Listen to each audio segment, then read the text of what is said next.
Ok, já estamos gravando. Professor, a aula é toda sua.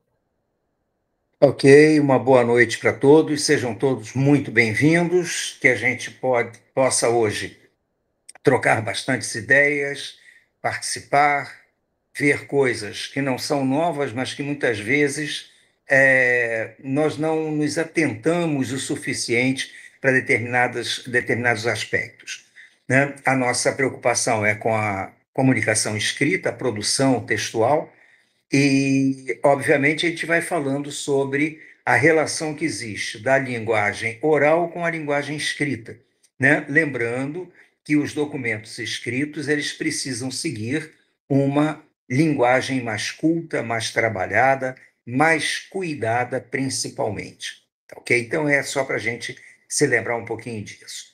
Eu hoje, antes da gente fazer a nossa análise do verso que está destacado, eu só vou lembrar vocês que eu gostaria que vocês tivessem ou um bloco, ou uma caneta, ou um lápis, ou que pudessem escrever alguma coisa em algum dispositivo, enfim, vocês vão ter que escrever hoje, né? Não sei se essa notícia é boa ou é má, mas é uma notícia, tá ok? Vamos lá. Então, essa é a nossa quinta aula. Sexta-feira nós teremos o nosso encontro e vamos nos despedir, pelo menos, desse canal de contato, de comunicação, mas é óbvio que eu vou ficar disponível sempre, né, para poder atendê-los, tirar dúvidas e que a gente possa trocar isso em qualquer outro momento. Vamos nós, então. Nós temos aí. Opa, peraí que eu esqueci de trocar o óculos. Nós temos aí, então, um verso do Salmo 119, que é o verso 105, muitíssimo conhecido, e a gente precisa estar muito atento por ele, né?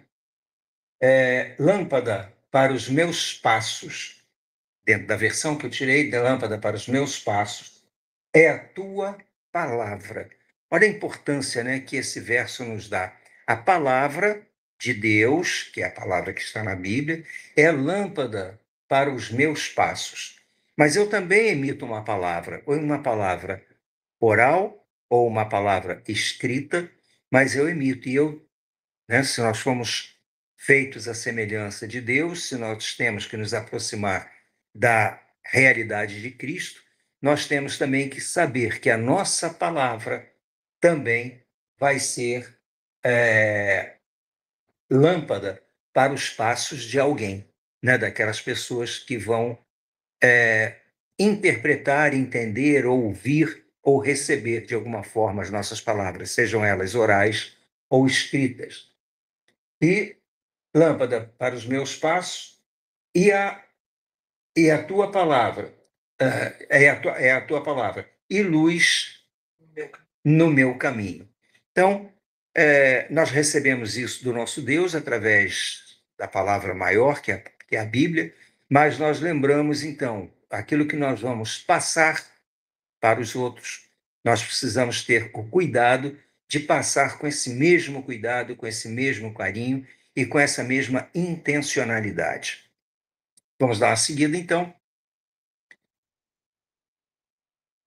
Ora, o que é o tema de hoje? Nós vamos ficar bastante tempo parado e vamos ver muitas coisas aqui que acontecem no dia a dia e nós temos que tomar cuidado. Como é que eu vou produzir um texto? Como é que eu vou escrever? Ah, falta ideia. Nós já vimos que a ideia é feita a partir do momento que eu me intero daquilo que eu preciso falar, né? Então, por exemplo, se nós temos que fazer um relatório sobre a viagem missionária ao Chile, obviamente, as pessoas que estiveram presentes nessa viagem missionária têm o conteúdo todo para colocar no papel. O problema agora é organizar essas ideias. Tá, mas eu tenho que fazer um relatório e eu não estive presente. Sim, então eu escutei relatos a respeito, eu me alimentei, vamos dizer assim, das ideias que eu recebi ou que eu busquei, e aí eu vou trabalhar essas ideias e vou reproduzir num texto. Tudo bem, até aí é aquilo que vai me inspirar para eu poder produzir o texto, assim como seria para eu produzir um, um, uma fala, né? É importante, eu acho muito interessante, né, quando eu tinha muitos alunos de redação no ensino médio, do ensino fundamental, que eles falaram, eu não tenho ideia, eu não sei sobre o que eu vou falar. E eu normalmente dizia para eles o seguinte, imagina que você mora no primeiro andar de um edifício e que a dona lá do terceiro andar normalmente costuma jogar um certo lixo que cai no seu quintal. A primeira vez, você vai lá, reclama e tudo, mas retira aquilo, mas o negócio acontece sistematicamente. Aí um dia você sobe, você vai bater na porta dela, você vai usar argumentos, você vai usar ações pró, ações contra, você vai falar, se bobear meia hora sem parar, com lógica, com consciência, de repente, do estado emocional, talvez a clareza e o vocabulário sejam meio conturbados, mas você sabe o que falar. Então, primeira coisa, para eu poder produzir um texto, e principalmente um texto escrito, eu tenho que estar alimentado do conteúdo, do conhecimento. Lembra, primeira aula, né? Eu tenho que estar munido do conhecimento para poder colocar no papel, assim como eu tenho que estar munido do conhecimento para poder falar. Imagina bem, eu coloco ali sobre vários aspectos, né? Clareza, queísmo, gerundismo, mas eu vi isso em algum lugar, mas eu não aprofundei meu conhecimento, eu não fui ver exemplos, eu não fui ver nada. Como é que eu vou falar? Como é que eu vou escrever sobre isso?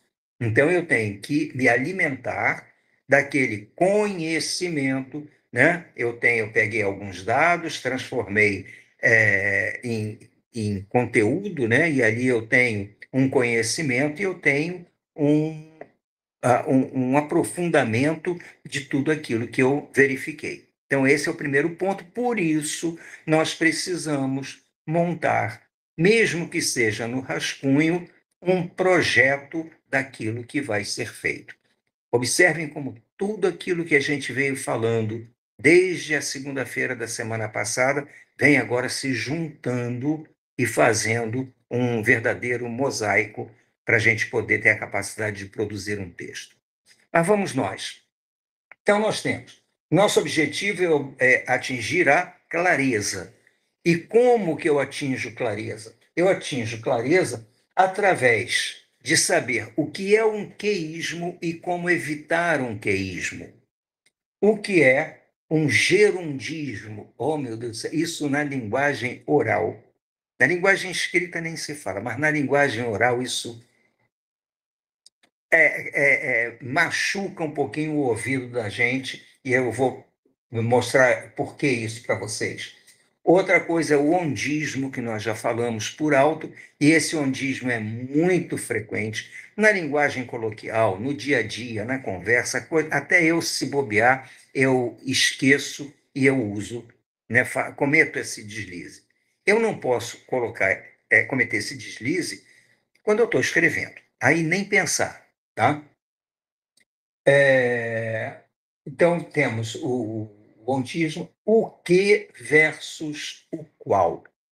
Né? Eu comentei na aula de segunda-feira, né, a fala do pastor Cláudio Duarte, né, que ele tem um cuja qual, cujo qual, cujos quais, que não tem sentido nenhum aquilo, e é justamente esse problema que a gente vai voltar a falar aqui e tentar dar alguns exemplos. Temos o uso do porquê.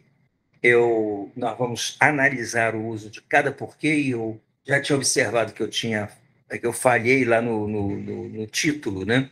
Faltou um dos porquês, que são 4 tipos. E a pastora ainda estava lembrando, ela disse, poxa, são só 3, não são 4, eu disse, são 4, e eu só vi depois que deixei de colocar. E o pior é que da onde eu copiei e colei, tinha os 4 aqui, eu não prestei atenção, mas tudo bem, vamos lá, a gente vai voltar a falar sobre ele. E o pleonasmo? Ora, eu fiz uma lista, até uma lista considerável, porque muitos de vocês vão virar e vão falar, mas isso é pleonasmo? Eu não sabia que isso era um pleonasmo, né? E a gente fala, a gente usa, a gente ouve muito esses pleonasmos. E hoje a Adele me passou um arquivo muito interessante de frases, aí não são pleonasmos, são frases do dia a dia que a gente fala, não presta atenção nela e sai repetindo o tempo inteiro. E é um arquivo até bastante interessante. Eu vou me lembrar de algumas delas aí. Você lembra, Lívia? Que... Hã? Ah, sim, né? A gente fala, poxa, foi muito ruim essa noite porque a luz dormiu acesa. Quer dizer, a luz dormiu acesa. Olha que frase maravilhosa, né? Que sentido total, né? A semântica fugiu, né, desse tipo de frase, né? Me inclui fora dessa, né? É outra frase que tem toda uma semântica atropelada aí pelo meio. Mas a gente de vez em quando vai lembrar e vai comentar. Então, são frases que são ditas no dia a dia. Aí não está, dificilmente nós vamos colocar isso num texto, mas só Deus sabe, né? Vamos seguir então. Vamos verificar. O que seria o queísmo? Agora vamos se preparando para a gente poder escrever. Mas não por enquanto. Eu vou ditar para vocês o que eu quero que vocês escrevam. Queísmo é o uso exagerado do que. Porque isso é que, não é que, e vai uma sequência de queis. A frase fica horrível, fica sem clareza e embola a compreensão da mensagem. Esse que, de um modo geral, é um que pronome relativo. Vamos relembrar? Lá da ensino fundamental, ensino médio, pronome relativo, o nome já diz, ele se relaciona com alguma coisa que foi dita, né? As aulas de português que nós assistimos, esse que se refere a quê? Às aulas de português. A coordenadora do curso, que é a pastora Sandra, ora, esse que se refere a quem? Se refere à pastora Sandra. Então, vai fazer uma referência. Nesses exemplos que eu dei agora, fica mais simples da gente poder até aceitar esse que, e também eu falei só duas orações, um período simples, com uma oração simples aí, perdão, com um período composto com duas orações apenas, mas esse que não se repetiu ainda, né? Então, nós temos que tomar cuidado quando a gente escreve ou começa a falar e vê que está com muito que, nós começamos a entender que nós estamos deixando de usar adjetivos ou substantivos que indicam exatamente aquela oração. Vamos tentar relembrar, mas não quero que vocês se preocupem com isso, não, tá? O que relativo, ele indica uma oração que nós chamamos sempre de oração adjetiva. Ela equivale a um adjetivo.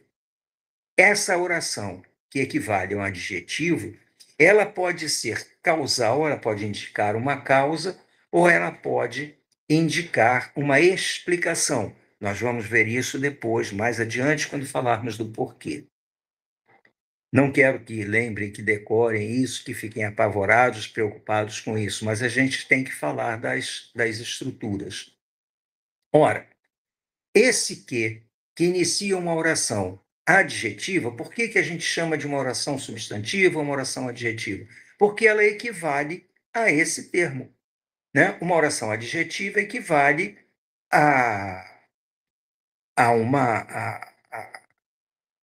a um adjetivo, no caso, né? Como estava aí. Então, se eu digo, por exemplo, os meus alunos do Centec, que são muito que estudam com afinco, né? Então eu já coloquei uma oração qualificando os meus alunos do Centec. Mas eu poderia dizer de forma diferente: os meus alunos do Centec são estudiosos. Acabou. Eu usei uma palavra que substituiu uma oração inteira. Isso deu clareza, isso deu concisão. Lembrem da historinha da loja de ovos, tá? Concisão, usar menos palavras. Às vezes a gente usa a palavra demais e enrola o entendimento do receptor. Todo mundo preparado aí? Caneta à mão ou dedinho aí no teclado para digitar? Prestem atenção a esse texto que eu vou passar para vocês. As crianças, se eu ditar rápido em algum momento, vocês, por favor, me corrijam, me peçam tempo. As crianças que, olha ele aí, as crianças que passam fome, as crianças que passam fome e que não têm onde morar, as crianças que podem até fazer um círculo nesse que passam fome e que passa outro círculo aí. Não tem. Só para lembrar, esse tem o chapeuzinho do vovô. Lembrem lá da tia Teteca, tá? Porque ele se refere ao plural. O sujeito desse tem é as crianças, tá? Então vamos lá. E que não tem onde morar, terminam na criminalidade, que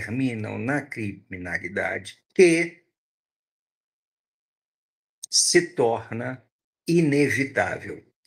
Terminam na criminalidade que se torna inevitável. Ponto final para esse texto. Olha que texto, né? Ele tá comunicando uma ideia, né? Não vamos discutir se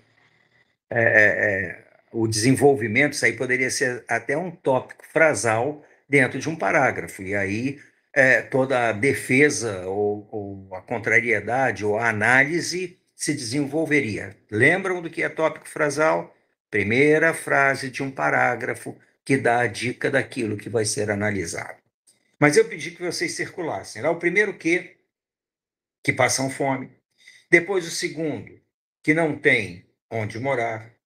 E depois mais um, que se torna inevitável.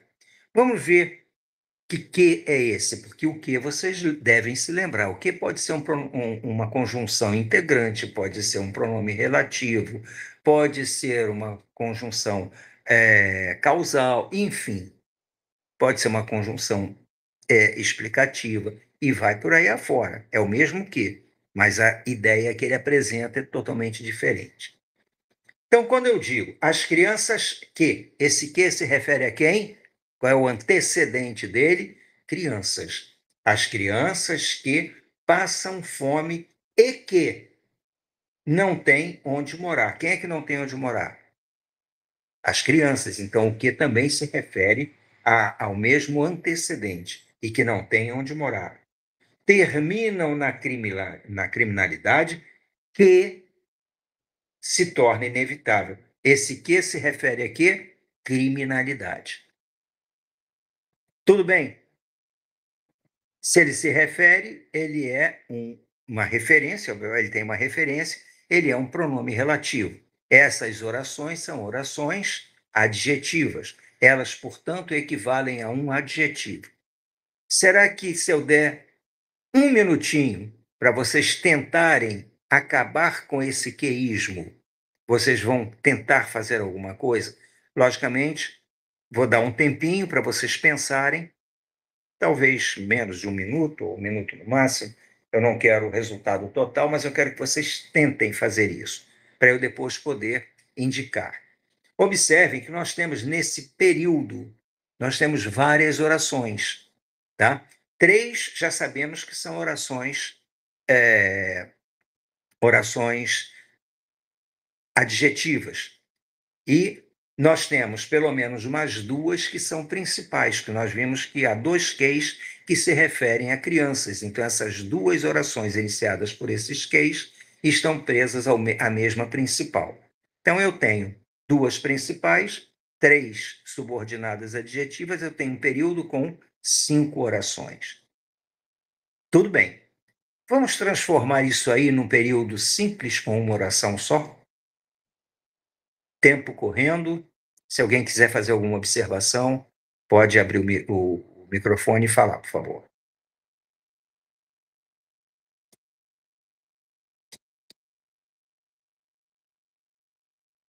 É para falar como que eu arrumei a frase? Eia! Oi, Letícia. É para falar como eu colocaria a frase?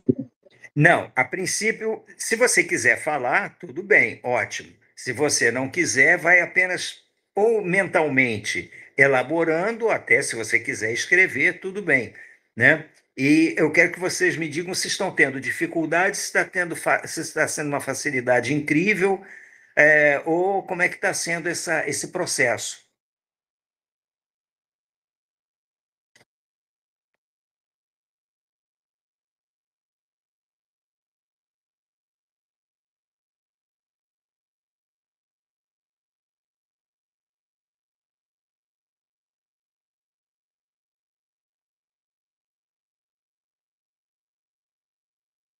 Posso dar uma dica?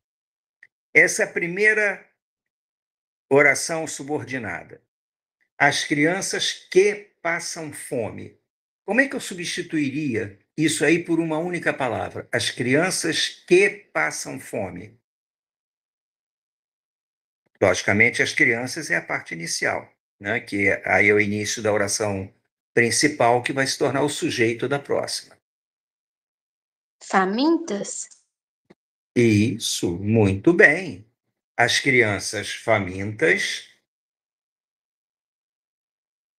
porque que é faminto? É que passa fome. Então, eu não preciso de uma oração inteira para dar uma ideia que, olha aí a história do ovo lá da loja.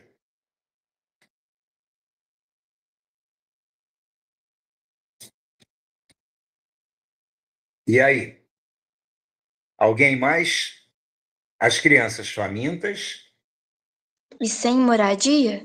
e sem moradia. Perfeito. Letícia tá indo na frente do grupo todo, hein?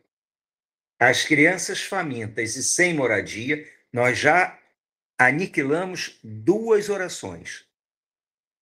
Já estamos trabalhando, já estamos simplificando o nosso período, já estamos aumentando a clareza, já estamos trabalhando com uma coesão dentro do nosso texto. Olha que legal, né? Tudo que a gente viu esses dias. E sem moradia, o que mais?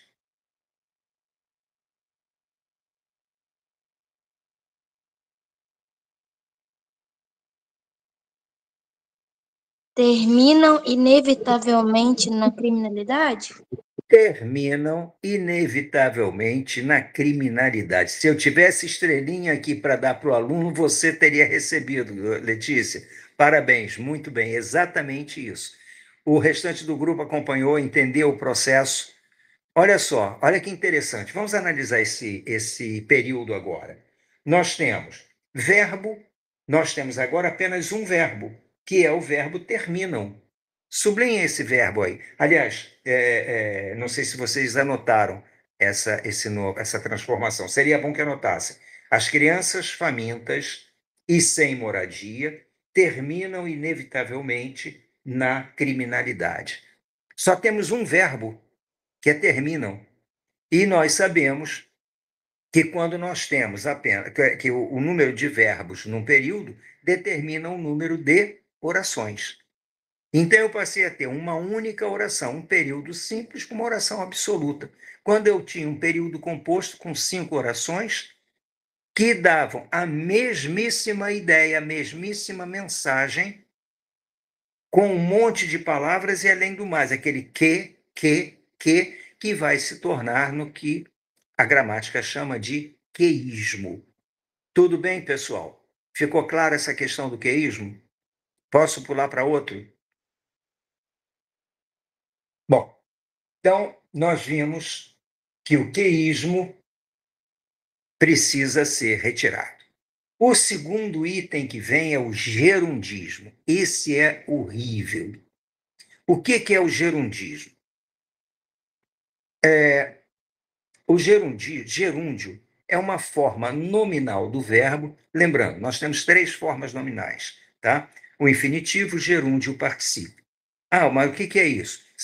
O verbo em si é uma palavra que indica, na sua grande maioria, indica uma ação, não totalidade, mas a grosso modo. E essas 3 formas de infinitivo, gerúndio e particípio são formas nominais, porque elas representam ou um substantivo ou um adjetivo. Tudo bem, até aí tudo bem. Só que cada uma delas tem uma característica muito marcante. No caso do gerúndio, gerúndio é aquele que termina em NDO, NTO, enfim. Ele indica uma ação em desenvolvimento. Eu estou explicando a matéria. Perfeito. Eu ainda não terminei de explicar. Vocês estão ouvindo o professor falar sobre clareza.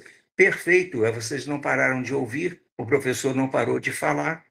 Nós estamos estudando como produzir um texto escrito. Estamos estudando. Não terminamos de estudar. Nossa última aula será na sexta-feira. Então, observem bem. O gerúndio vai me indicar uma ação em desenvolvimento. Aí, se eu digo, olha, estou enviando uma mensagem para você à tarde, estou enviando, ele vai ficar a tarde inteira enviando, porque não tem fim. É uma ação contínua. Eu vou enviar uma mensagem para você hoje à tarde.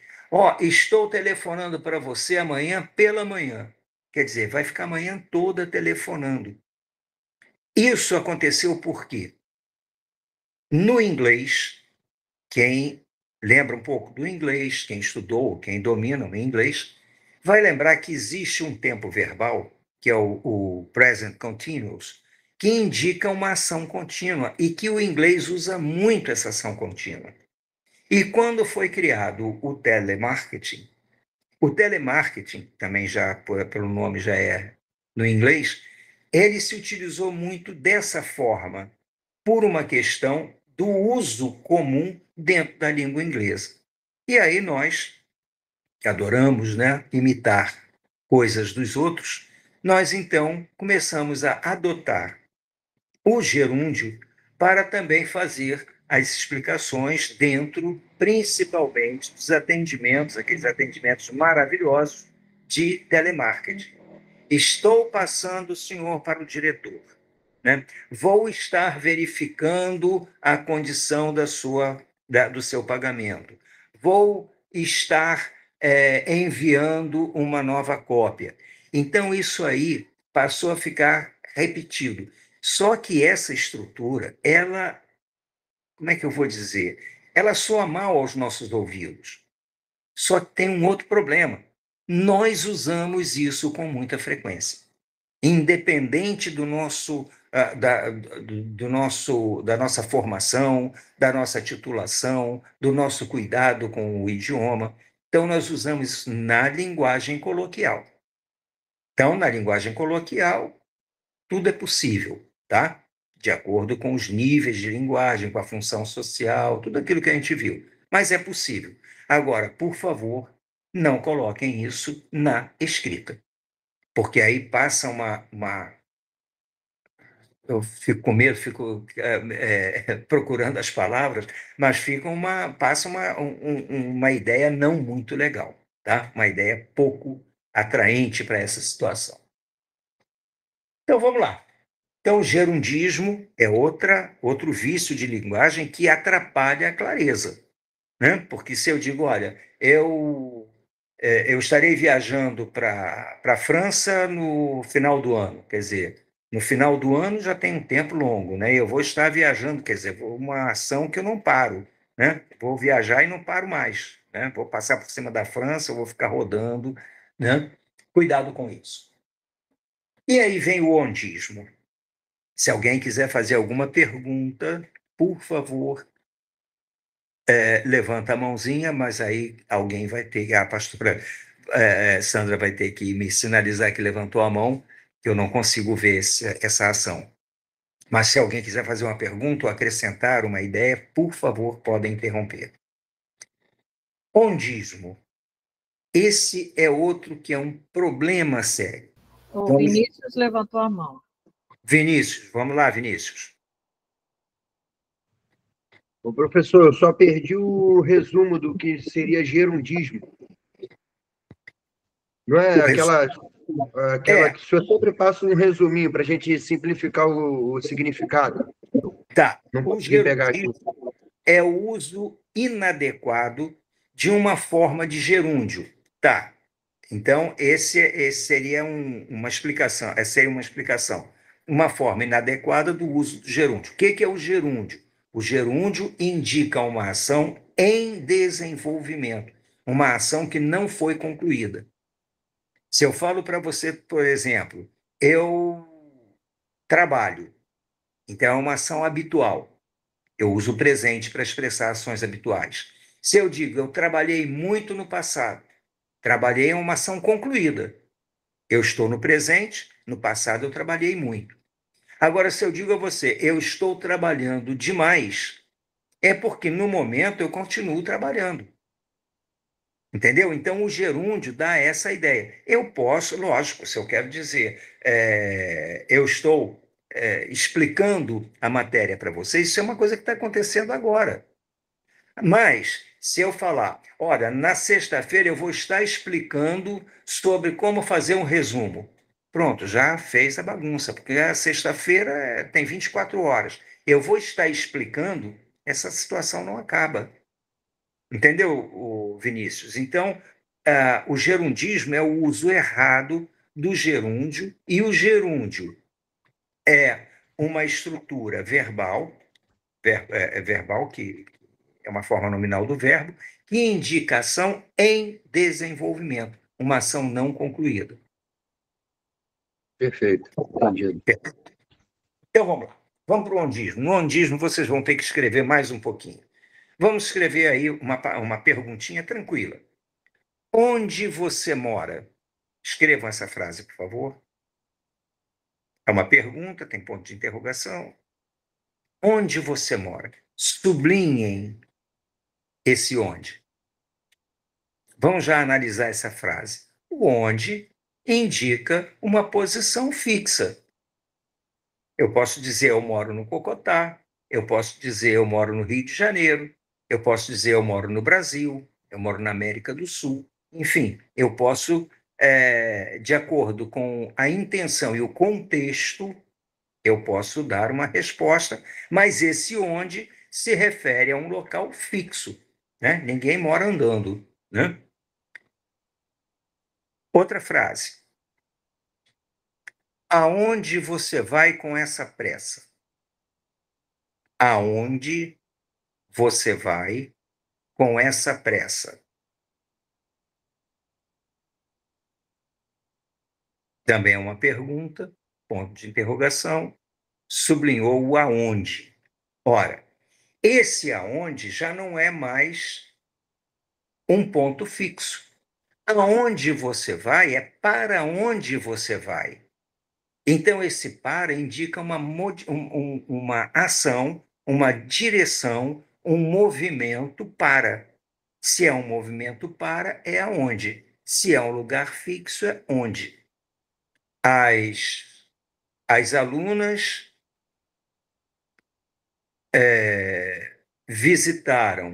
as alunas visitaram um museu onde várias peças históricas estavam expostas. Eu tenho que tomar cuidado, que às vezes me vem uns exemplos assim de momento que ficam meio sem sentido, porque é questão da pressa, mas aí eu acho que deu sentido. Então, esse onde se refere a quem? Porque o onde também é um relativo, ele se refere a alguma coisa já dita. Se refere a museu. Museu é um local que está parado. As alunas pretendem visitar o museu.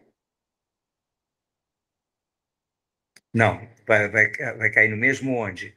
Mas aonde elas foram visitar o museu é uma cidade próxima a delas. Então, aonde foram visitar? Foram visitar é ação, então já é aonde que eu vou colocar. Esse daí é o problema mais simples que nós temos. Diferenciar onde e aonde. Onde lugar fixo, aonde, para onde lugar, para movimento. Agora vamos escrever aí algo arrepiante. Eles estavam tão atentos,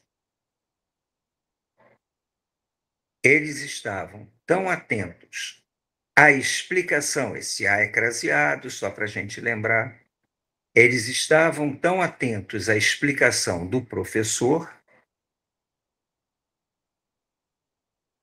onde não ousavam fazer perguntas. Olha que pérola. Onde não ousavam fazer perguntas. Ponto. Estou dando recado, hein? Ora, sublinhe esse onde. Aí, muitas vezes, a gente está dando umas... Quando tem uma interação direta, né, presencial, e aí, muitas vezes, a gente fala uma frase dessas e deixa para ficar em branco, e aí o aluno tem sempre um aluno que pergunta, professor, não sei se é onde ou aonde. E aí dá vontade da gente pegar ele assim pela orelhinha e dizer nem onde, nem aonde. Quando nós temos, onde que nós temos aí uma ideia de lugar? Não há ideia de lugar. Observem o que está escrito antes antes do onde, né? Então aí seria qualquer outra coisa. Deixa eu tentar lembrar que eu criei agora essa frase aqui na minha cabeça, tem que me lembrar dela. Os alunos estavam tão atentos, por isso, por causa disso, daí não faziam perguntas. Então, eu tenho a palavra adequada, os conectivos. Eu lembro quando eu comecei a estudar, que eu estava ainda lá no fundamental, bota tempo nisso, né, pessoal? Quando começamos a estudar conjunções, eu quase que enlouqueci. Se eu tivesse possibilidade de dizer que não queria mais estudar, eu tinha dito. E o que é a, a situação, né, da gente vir me tornar professor de português.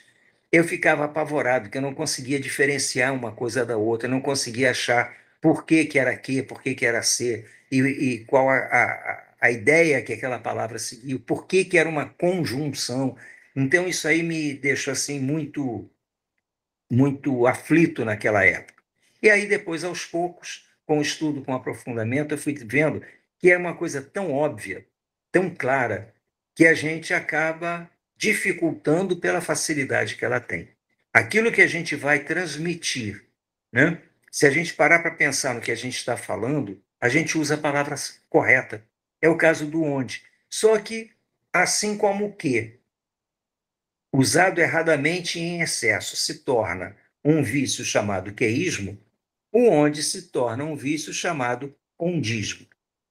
Vocês vão passar a prestar atenção, a partir de agora, nas conversas das pessoas e na própria conversa. E vocês vão sentir esse onde com muita frequência. Um fato que foi até engraçado, familiar. O meu filho ele faz palestras sobre vendas e inclusive atualmente está em São Paulo fazendo palestras lá em vários grupos e tudo. E aí, quando eu comecei a observar as primeiras palestras que ele estava fazendo, quando ele começou nesse caminho, eu comecei a falar e chamar a atenção dele. E aí ele foi observando que num período, num parágrafo falado, ele usava o onde muitas vezes 5, 6 vezes, que não tinha nenhuma ideia de ser usado o onde ali. Então, isso cria um vício. Só que esse vício falado, ele acaba sendo levado para a escrita. Então, vamos tomar cuidado com isso aí. Já vimos queísmo, já vimos o gerundismo, vimos o ondismo. E agora vamos ver o que versus o qual. Se alguém tiver alguma pergunta ainda sobre ondismo ou sobre alguma coisa que já foi dita, por favor, levanta a mãozinha, a professora Sandra me avisa e a gente vai. Que e o qual. O que é o que? Nós já falamos lá no queísmo, já vimos exemplo, inclusive, do queísmo. Que, entre outras possibilidades, o que é um pronome relativo. O que é pronome relativo? É aquilo que é o pronome que eu uso para me referir a alguma coisa dita antes. O culto que eu assisti no domingo foi maravilhoso. O culto que, esse que se refere a culto. Observe, nessa frase, nessa sentença, o culto que eu assisti no domingo foi maravilhoso, o que está muito próximo ao seu antecedente. Por isso eu vou usar o que. Mas, se eu disser o culto que foi pregado, aliás, não, já botei o quê? O culto pregado pelo pastor X, o qual foi maravilhoso, durou 2 horas. Uma suposição. Vocês observem que agora eu não usei o que, eu usei o qual. Por que o qual? Porque esse que, ou o qual, ele se refere a culto. Mas diferente de o culto que eu assisti, o que está junto ao seu relativo, ao seu antecedente, e o culto pregado pelo fulano de tal, pelo pastor tal, o qual, o qual é o mesmo que, só que como eu distanciei do antecedente, eu coloco o qual, eu vou dar preferência, porque se eu jogar que, eu posso fazer confusão com qualquer outra ideia que esteja anteriorizada aí, esteja anteriormente dita. Então, observe, como eu faço diferença de que, o qual, a qual, os quais, as quais?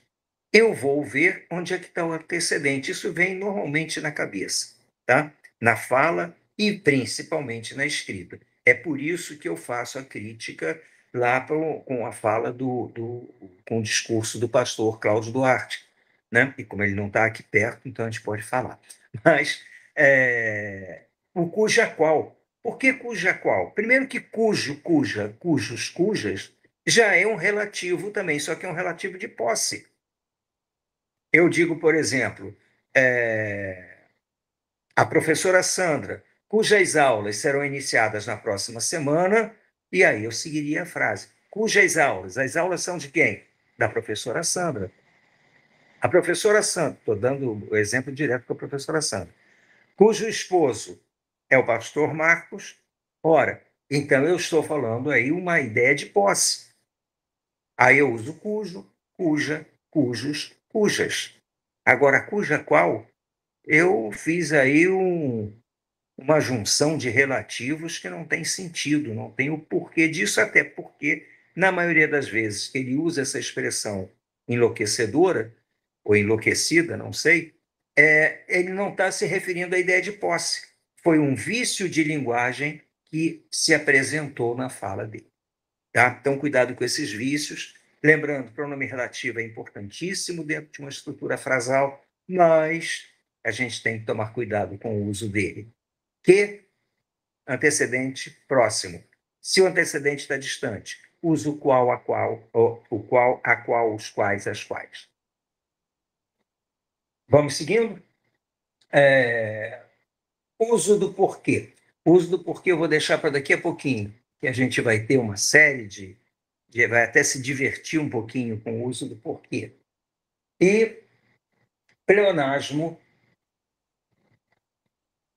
também o pleonasmo é um vício de linguagem, e a gente vai falar sobre ele um pouquinho, e trovejando. O pleonasmo seria a mesma coisa que o duplo sentido ou a redundância. O pleonasmo, ele muitas vezes ele é usado com o sentido de ênfase. Ele pode ser usado como uma ênfase, mas aí fica claro na oração que ele foi usado como uma ênfase, tá? Mas, de um modo geral, o pleonasmo ou a redundância, ela deve ser evitada. Nós vamos ver algumas situações ali que são estranhas. Só um minutinho, está chovendo muito aqui, não sei se está chovendo aí. Tá. A Leila já está vendo o que está acontecendo ali. E Aqui está chovendo. aqui está com um trovão bem forte. Chovendo e ventando. E aí, aquela expressão que eu falei do ao encontro de e de encontro a. A temperatura amena veio ao encontro dos nossos interesses. Estava muito calor, hoje fez muito calor. Mas a tempestade está vindo de encontro às árvores que estão se movimentando muito. Então, de encontro a choca, bate, é contrário, é contrariedade. Ao encontro de, concorda, participa, está junto. Cuidado, essa expressão a gente usa com muita frequência e com muita frequência a gente erra o uso dela. É muito comum a gente assistir a palestras, assistir a pregações, a várias situações em que o uso inadequado dessas expressões acaba mostrando ali que faltou um cuidadozinho ou um entendimento perfeito do que elas não são sinônimas, elas são antônimas, tá? Ao encontro de encontro a. Quando a gente fala as duas separadamente, a gente vê como é que elas são literalmente diferentes semanticamente. Bom, nós temos então ainda, vimos aí o conteúdo, temos ainda como objetivos, né, reconhecer erros e vícios de linguagem em apresentações de aula. Já fizeram aí, a Letícia até já ganhou estrelinha e tudo hoje, hein? De linguagem em apresentações de aula e analisar usos frequentes de estruturas viciosas na fala e escrita diárias, tá? Então, é isso que a gente está tentando observar. Eu falei que a gente ia deixar o porquê e a redundância para depois. Vamos com bastante atenção. Eu considero esse texto, né, a tentativa de fazer um poema que o camarada fez, mas é muito interessante. Vamos observar com calma. Vamos lá. E aí é que houve a falha, né? A falha minha. Por que junto com acento? Por que junto sem acento? Por que separado com acento? E faltou o porquê separado sem acento. Esse daí que foi a minha escorregada aí na montagem dessa. Aliás, não foi nem só na montagem, foi na transcrição. Mas vamos lá. Tem o autor aí que está falando, que a gente, lembrando, né, quando a gente pega uma ideia de alguém, a gente precisa referenciar esse alguém. Então, está aí. E nós temos, então, o José Rodrigues, o autor é o José Rodrigues de Oliveira. Vamos analisar com calma cada estrofe dessa daí. Para aprender, decorar, não errar no escrever, apresentamos a regra para grafar por quê. Então, observe, ele já faz uma brincadeirinha com rima e tudo mais, mas o que vem aí é para a gente prestar bastante atenção, tá? Então, são as regras de se grafar por quê. Primeira coisa, primeiro porquê que a gente já para analisar, é o porquê junto com acento. Esse porquê junto com acento, ele se refere sempre a um substantivo. Eu poderia, inclusive, colocar aqui o porquê, para se grafar o porquê.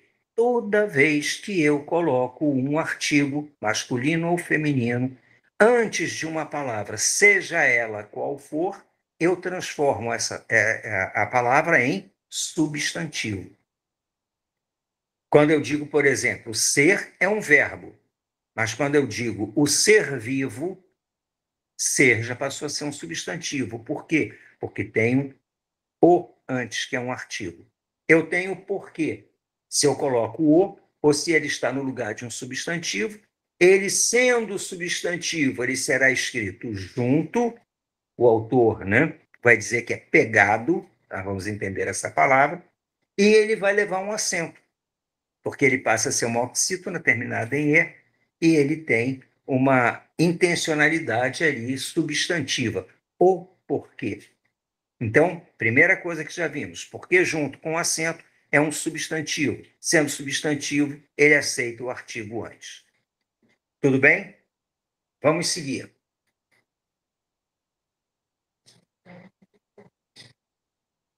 O porquê substantivo foi esse que nós acabamos de falar. Tá? O porquê substantivo é pegado, é junto, tá? Porque junto, tá? Ele usa a palavra pegado. Não sei de onde que esse professor é, mas é pegado e com acento. Olha que bonitinho, né? Está explicando tranquilo aquilo que eu também expliquei agora para vocês. Professor Se João, tem que se ver. Oi? pegado em espanhol é colado. Ah, é? Geralmente em espanhol se usa muito o termo pegado, colado. Então, olha, mais uma informação para todos nós, inclusive para mim, tá?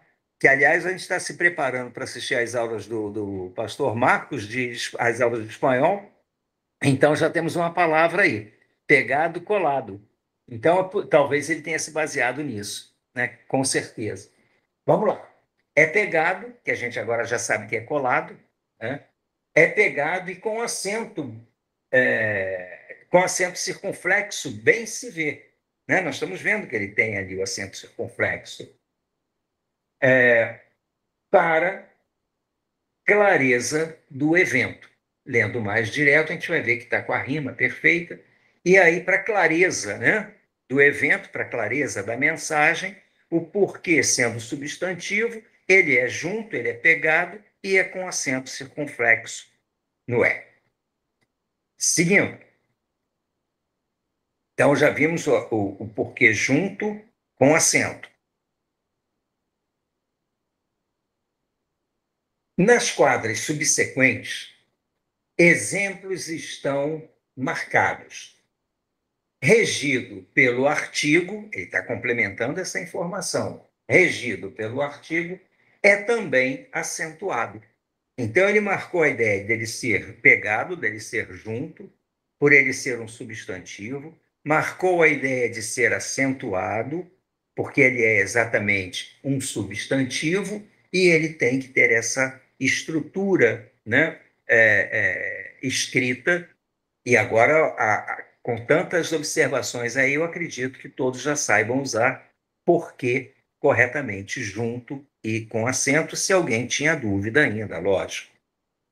Seguindo.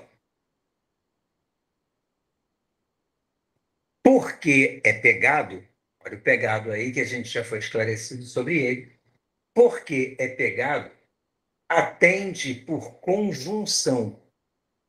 Olha só, nós falamos ainda agora.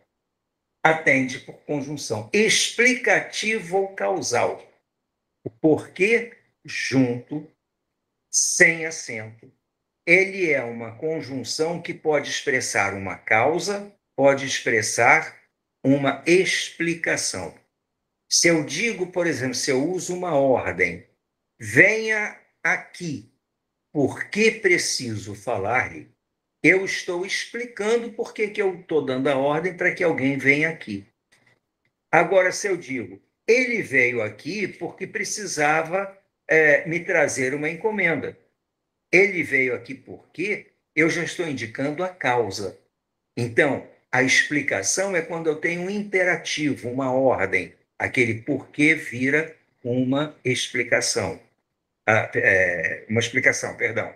E quando eu não tenho imperativo, eu tenho uma ideia normal, eu estou apenas respondendo alguma coisa, eu tenho uma explicação. E aí vamos voltar, então, ao início dessa quadra. Se o porquê é pegado, atende por conjunção explicativa ou causal, não usa acentuação. Então, esse é o porquê junto, já é o segundo caso, mas ele não leva acento e ele tem uma característica especial. Ele é uma conjunção que pode ser explicativa ou causal. Diferente daquele porquê pegado com acento circunflexo, que vai indicar um substantivo. Espero que estejam acompanhando. Se tiver alguma dúvida, por favor, ou algo a acrescentar. Seguindo. Escreve-se porquê pegado, né? Escreve-se o porquê junto, satisfazendo a pergunta. Quer dizer, existe uma pergunta, o porquê pegado satisfaz a pergunta, então a gente entende que o porquê pegado é usado na resposta, tá? Que vai ser uma causa ou vai ser uma explicação. Satisfazendo a pergunta. Então, ele satisfaz, ele atende à necessidade da pergunta e explica algum fato, porque também se junta. Perdão, eu troquei. E se explica algum fato, por e que também se juntam. Então, quer dizer, ou explicando ou sendo causa, o por e o que estão juntos, estão pegados. É o porquê junto sem acento. Tá ok? Seguindo. Então, já vimos o porquê junto com acento, o porquê junto sem acento. Ninguém pediu nem mandou fazer trabalho consigo. Professor João, eu não sei se é só no meu, mas a tela saiu. E aí eu não sei. Caiu o link dela lá, a conexão. Voltou agora. Voltou? No meu não voltou, não. Deu um trovoada aqui, saiu tudo, saiu da internet, agora voltou. Desculpe aí, mas caiu a internet aqui. Já voltou? Voltou. Só um minuto que eu vou compartilhar novamente a tela que Tá. Saiu aqui.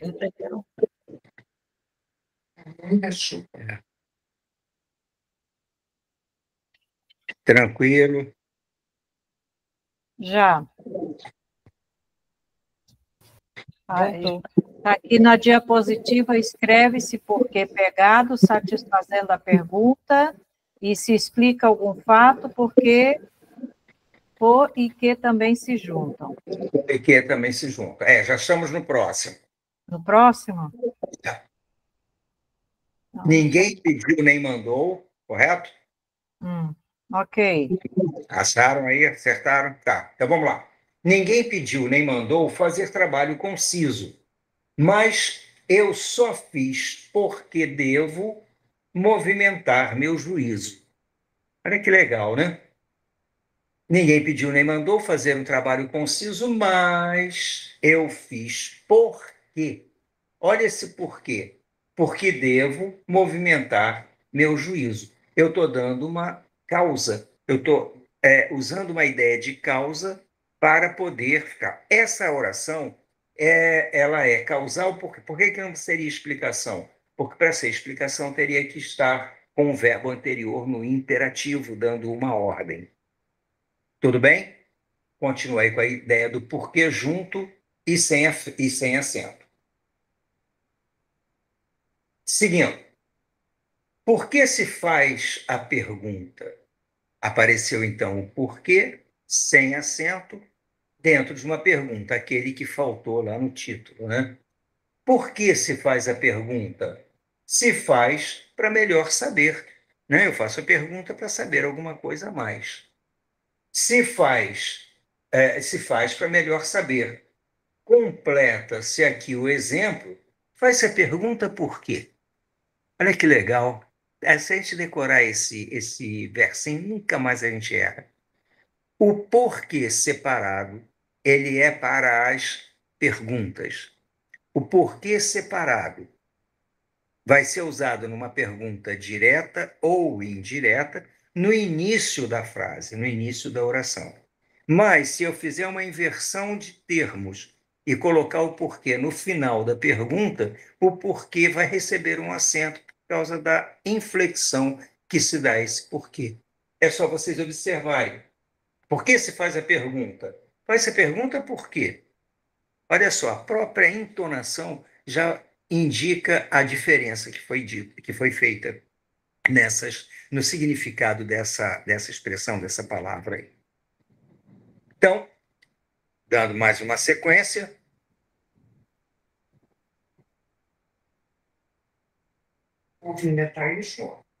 Tá? O pessoal continua ouvindo? Sim, todos aqui. Tá, tudo bem. Bom, vamos lá. Se o porquê subentende o motivo ou a razão, é um outro caso. O porquê ele subentende o motivo ou a razão. Essa é a situação porque nós estamos preocupados. Essa questão do temporal é a razão por que estamos preocupados. Então, razão, o porquê eu posso substituir direto.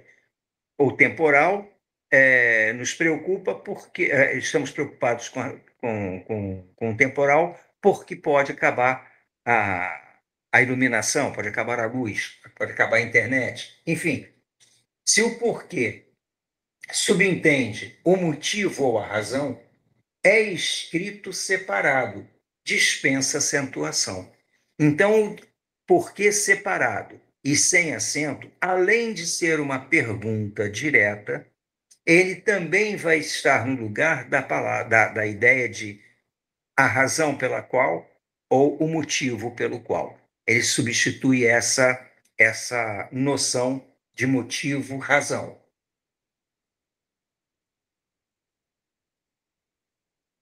Sei por que você gostou ou não gostou, pode ser. O motivo ou a razão subentendido se ler. Né? Quer dizer, se você ler no porquê a palavra razão ou a palavra motivo, é o uso do porquê, sem acento e separado. Tudo bem com porquê? Todo mundo vai amanhã não errar mais nenhum porquê? Se é que alguém errava, né? Já tem mais isso, que eu estou partindo do princípio. É porque sempre tem alguém perguntando, escuta, nessa frase assim, como é que é o porquê? É junto, é separado, é acentuado, não é acentuado? Então tem sempre alguém que traz uma dúvida.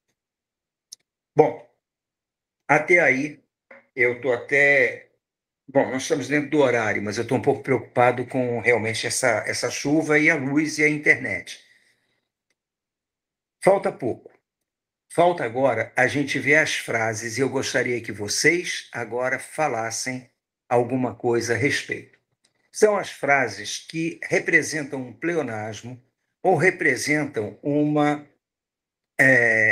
dupla ideia, né? uma redundância.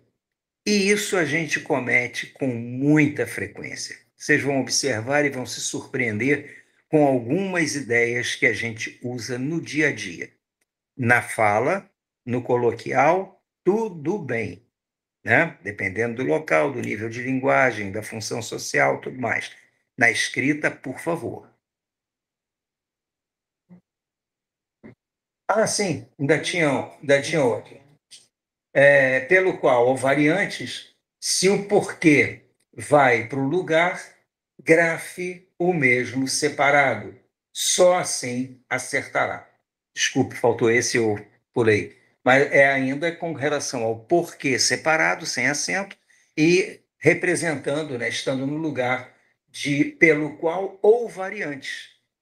Tá? Então, aquele pelo qual que a gente viu, cuja qual, se botar um porquê ali, normalmente dá certo. E como é que é esse porquê? Na escrita, separado, sem acento. Desculpem, eu me antecipei aí, eu estou realmente preocupado com a chuva. Bom, expressões redundantes. Vamos com calma. Se alguém quiser fazer algum comentário, seja o comentário necessário que for, todo comentário será necessário sobre isso. Primeiro, planos para o futuro. Nós vamos fazer os planos para o futuro. Alguém faz plano para o passado? Alguém faz plano para o presente? Então, é uma redundância. Se é o plano, nós precisamos fazer os planos de aula. Eu preciso revisar meu plano para a aula de sexta-feira. Sexta-feira é futuro. Mas eu não preciso dizer o plano futuro para a aula de sexta-feira. Pelo amor de Deus. Não dá sentido esse tipo de coisa. Então, cuidado, porque não são poucas as pessoas que se referem a plano para o futuro. Há 3 dias atrás, verbo haver indica tempo decorrido. Se eu digo há 3 dias, eu dispenso o atrás. Eu estou falando 2 vezes a mesma coisa. Estou falando ou estou escrevendo, que é bem pior. Tá? Desde o útero materno. Isso me dá uma coceira, porque existe útero que não seja materno?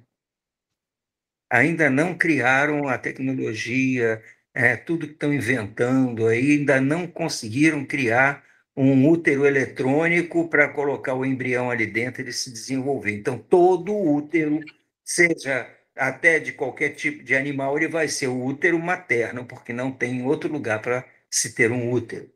Letícia Cuidado. levantou a mão. Há 3 dias atrás. Eu não entendi porque o porquê que eu tenho que tirar o atrás. Porque eu não poderia dizer também há 3 dias à frente? Seria errado? Não, Então, mas o aí, atrás talvez seria necessário.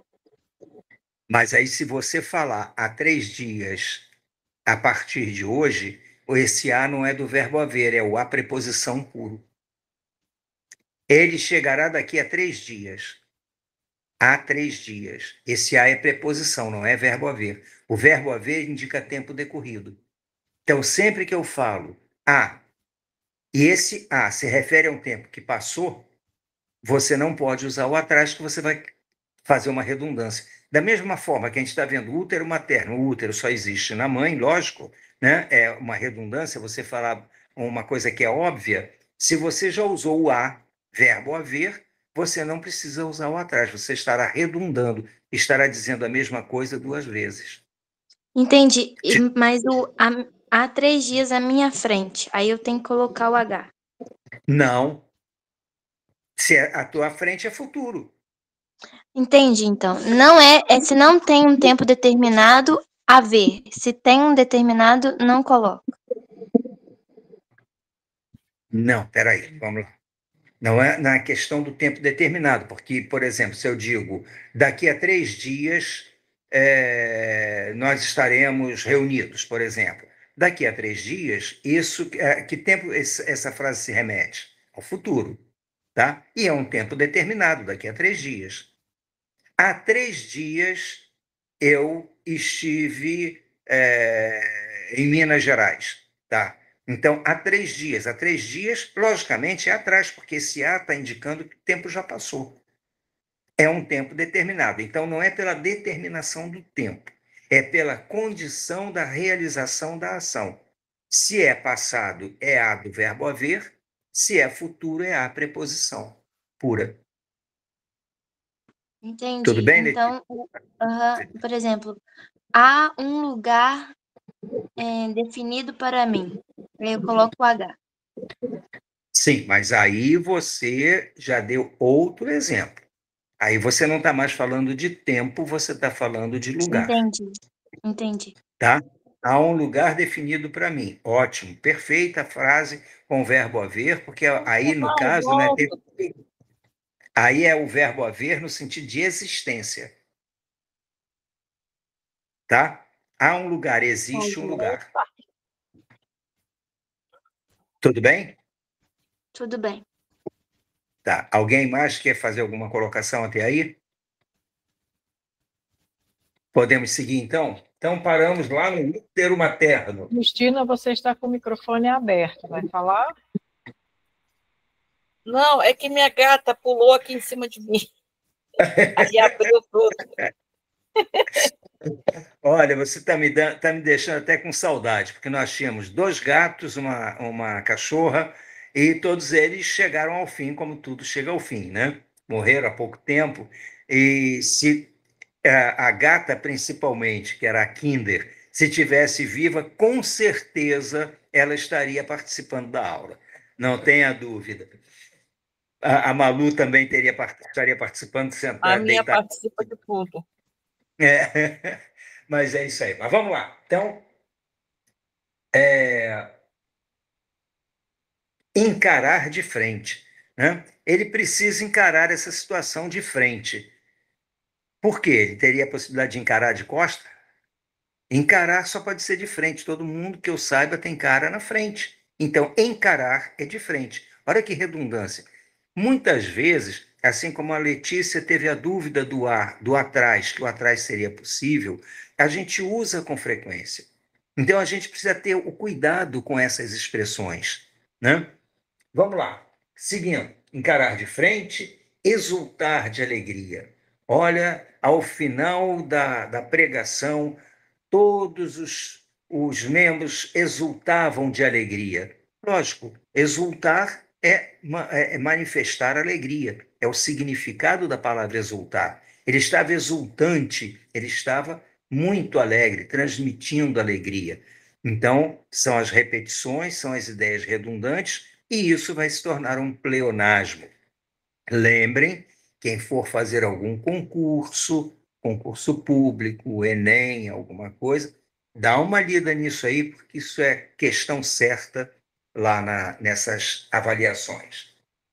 Então, exultar de alegria foi o último dessa página, mas nós temos mais. E se nós tivéssemos muito tempo, daria para fazer um monte de páginas, né?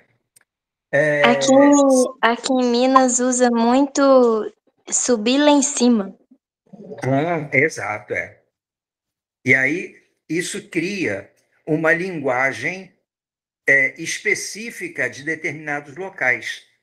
Mas também esse tipo de situação cria uma imagem que nem sempre é muito positiva, né? As pessoas começam a verificar, usam por a questão profissional, pela questão familiar, mas elas muitas vezes até sabem que estão usando de forma errada, né? O subir para cima, o descer para baixo, isso daí são expressões muito comuns em determinadas localidades, sim.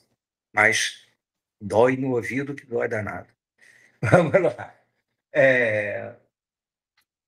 Então, nós temos aí certeza absoluta. Se é certeza, olha, eu tenho certeza que a chuva parou. Olha, eu tenho certeza absoluta. Por que o absoluta? Se eu já disse que tenho certeza, se eu tenho certeza, eu estou certo disso. E para eu dizer que eu tenho certeza, né, aí a gente tem que tomar cuidado também, porque dentro do dia a dia, muitas vezes, a síndrome da certeza causa um problema de relacionamento muito sério, né? A síndrome da certeza é aquelas pessoas que têm certeza de tudo e, na realidade, não confirmam absolutamente nada ou quase nada. Seguindo, então, metades iguais, né? Olha, eu parti a laranja em 2 metades iguais. Se partiu na metade, presume-se que elas sejam iguais, senão não era metade, né? Eu parti a laranja, né? Um pedaço para cada lado, acabou. Mas eu dividi, né? Em partes iguais.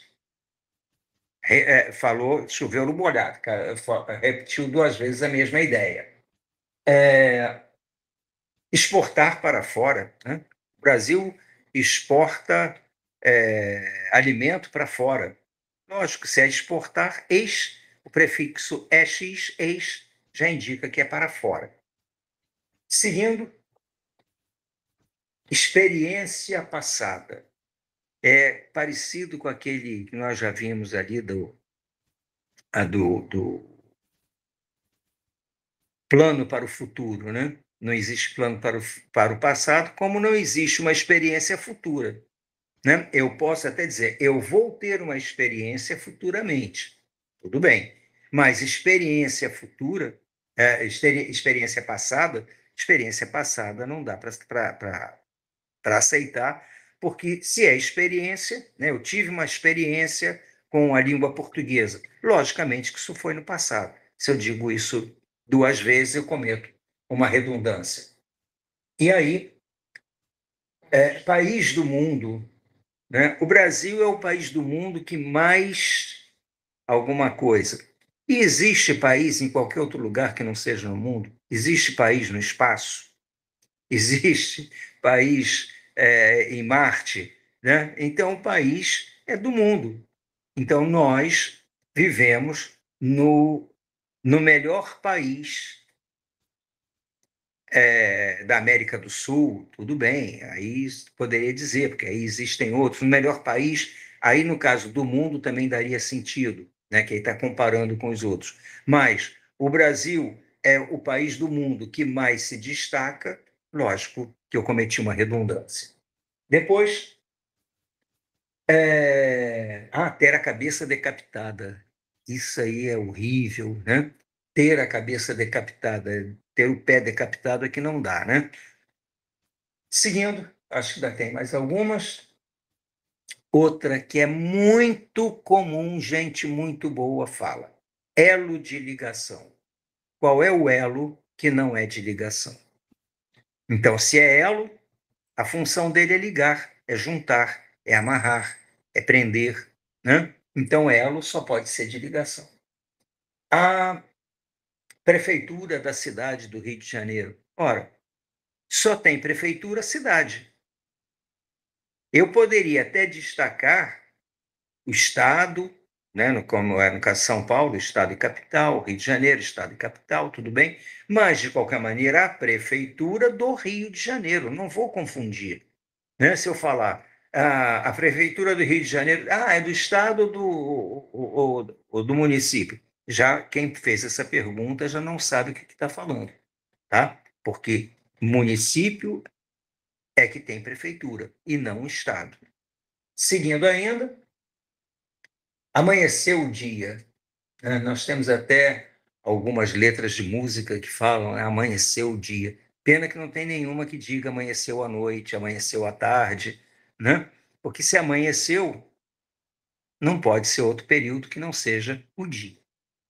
Seguindo ainda, vi com meus próprios olhos, vi com os meus olhos.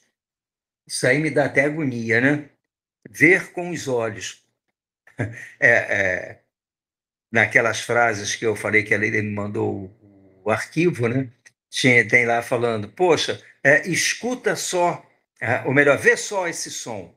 Quer dizer, vê só esse som. Quem é que vê som? Né? Não dá para entender isso. E ver com os olhos é lógico, né? Ninguém vai ver com o nariz, com o olho, com a orelha.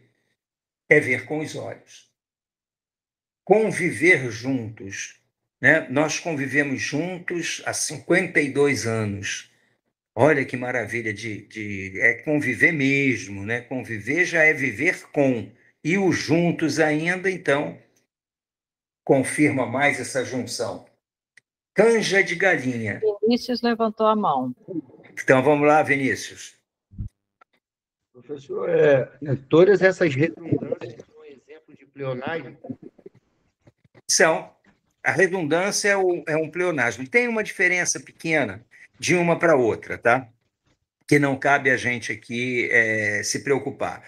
Na realidade, são redundâncias, tá? A gente pode entender mais como redundância, mas todas elas são redundâncias ou são pleonasmos, vai ser a questão do uso, tá ok? Não vamos entrar nessa diferença que é desnecessária para vocês. Letícia. Vi com os meus olhos. O que significa, então, quando diz os olhos são a candeia do corpo? Não, Não tudo tem nada. bem.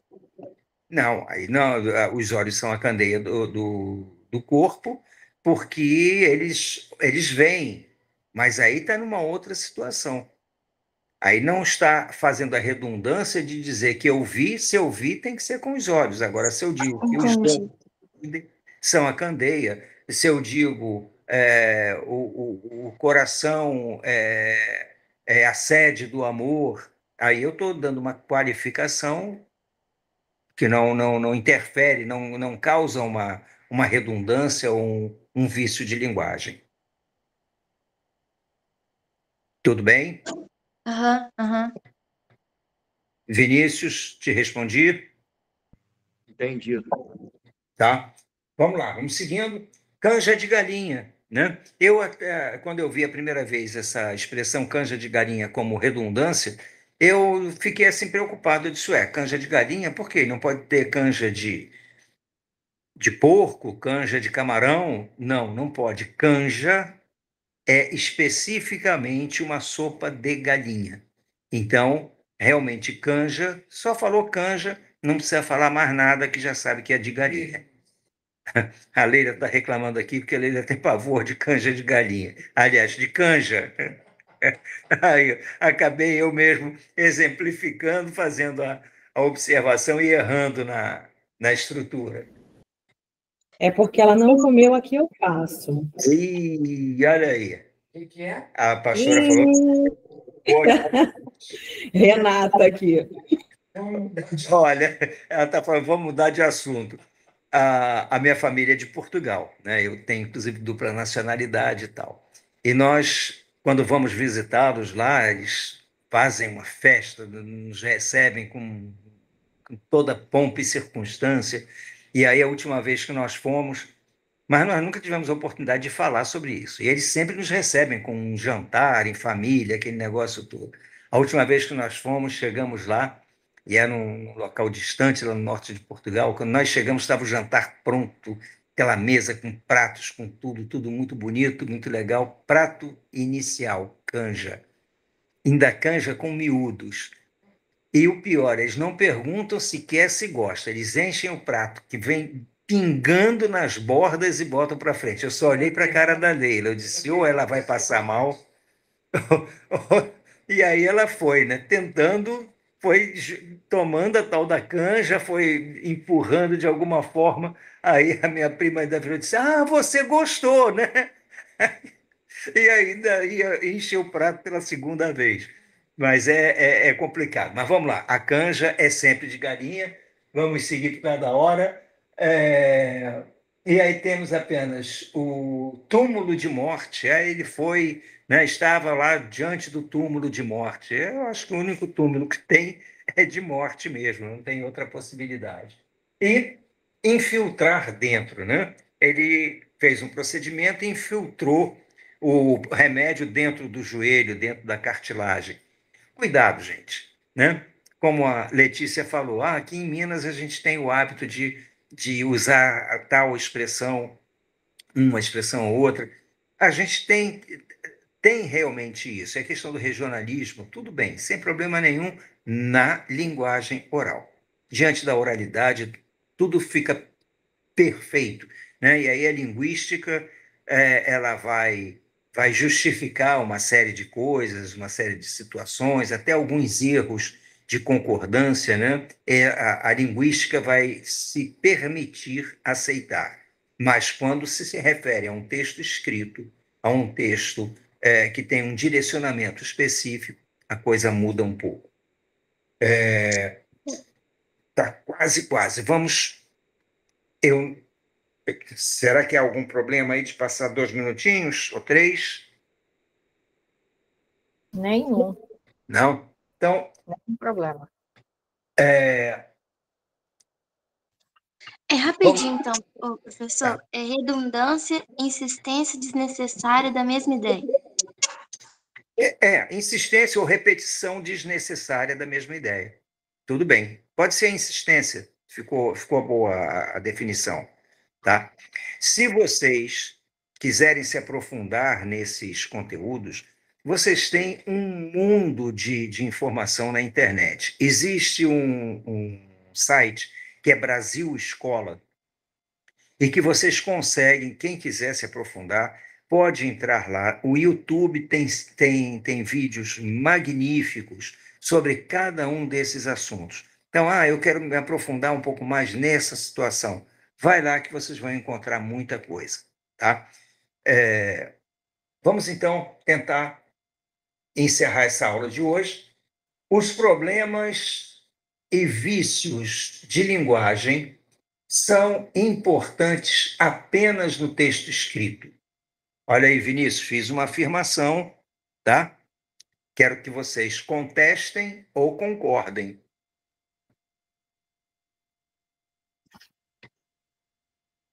Pode falar, Vinícius. Essa daí eu vou contestar, professor. Ela é importante não só na fala, é para o bom entendimento da mensagem. Exato. Eu posso até flexibilizar um pouco, dependendo do ambiente, né? Como a gente conversou já aí sobre isso, dependendo do ambiente, dependendo da intencionalidade, enfim, a gente pode flexibilizar um pouquinho essa ideia. Porém, não na linguagem escrita, a gente já destacou isso bastante.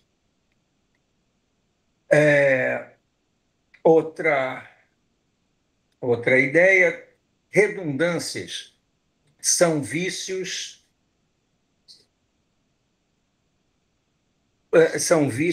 a serem evitados a qualquer custo.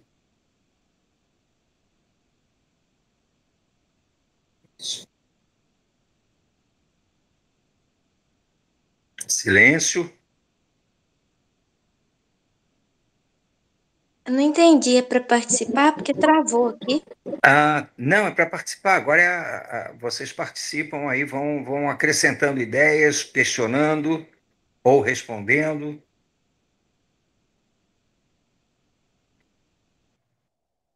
Então, pode falar, Vinícius. Pode seguir. Eu já esqueci primeiro.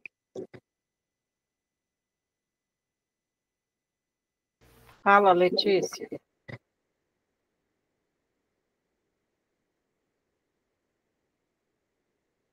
Letícia?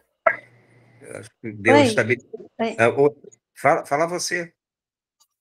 Então, me veio aquele Provérbios que fala que nas muitas palavras a gente acaba pecando. Exato. Biblicamente, o uso da redundância aí do pleonasmo. Exatamente. Né? O excesso de palavras acaba trazendo um pecado, né? Que não seja um pecado, no nosso caso aí, tão... Achei aqui, é Provérbios 10:19. Na multidão de palavras não falta transgressão, mas quem refreia os seus lábios procede sabiamente. Em todos os sentidos. Seja no sentido bíblico, que aí tem uma outra intenção, uma outra intencionalidade, seja no princípio da comunicação pura e simples entre os simples mortais, né?